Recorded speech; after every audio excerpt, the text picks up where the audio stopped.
These days, the size of an average Iowa farm is roughly 345 acres. So it's hard to believe that at one time, Odebolt, Iowa bordered two farms that were roughly 20 times bigger.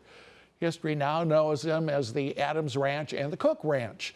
Both were so-called bonanza farms that were the forerunners of modern agribusiness industry. And they're the focus of today's hometown history. Odebolt, Iowa has a population of just under 1,000. So it's hard to believe at one point it was the center of two of the largest farms in the nation. So large they were called ranches. Both the Adams and Cook Ranch spanned more than 6,000 acres. Each were laid out and operated in a different way. In 1896, William Adams took possession of the H.C. Wheeler Ranch south of Odebolt and began building it up even more. But it had the world's largest mule barn. 240 mules on the bottom, and it had all the hay and machinery above. Sandra Kessler Host grew up on a farm near Odebolt, fascinated by the history of the two ranches. Every mule, and later every tractor, every horse had a number, and every man had a number. Adams was so successful he built a bank that's still operating in town. Adams even created a sidewalk that went from the ranch all the way about 1.5 miles to downtown Odebolt. They would walk for their paycheck on Saturdays, and then they could go to other places like taverns. And remnants still exist of a sidewalk Adams also built to the local cemetery.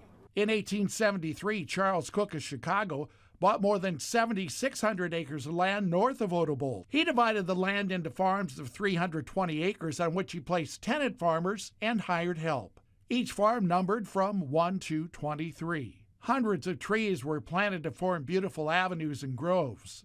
Perhaps Cook's greatest contribution to American agriculture was buying Hereford cattle from England. It was the largest importation of Hereford cattle in the United States at the time, and maybe since. Don Etler grew up near the Cook Ranch and has written a book about the family's history. He says in 1883, Cook traveled to the Herefordshire area of England to pick out the best of the Hereford breed of cattle, known for the distinctive red body and a white face.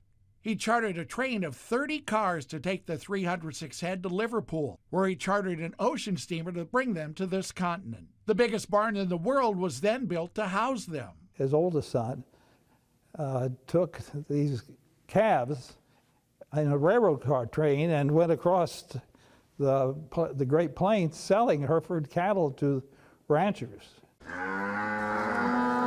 The breed's hardiness and ability to thrive on grass drew attention from across the nation.